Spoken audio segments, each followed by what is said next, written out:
Hey Magic Coders! I just got back from the supermarket and as you can see I was really craving some fruits. But unfortunately, one thing I did not find was pineapples, and that is really one of my favorite fruits. So that brings me to day 2 of the Imagi 30 Days of Code. And how about we are programming our favorite fruits? So I already coded the pineapple project on my phone. There you are. I just programmed the pineapple. So even though that's missing from my real pile of fruits, I can just place it right here. So that is day 2 for you.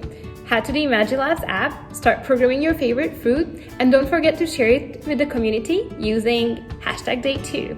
If you have any questions, you can head to our Discord channel and read all the details and the rules on our Notion page. So what's your favorite fruit, Paula? Tangerines. Oh God!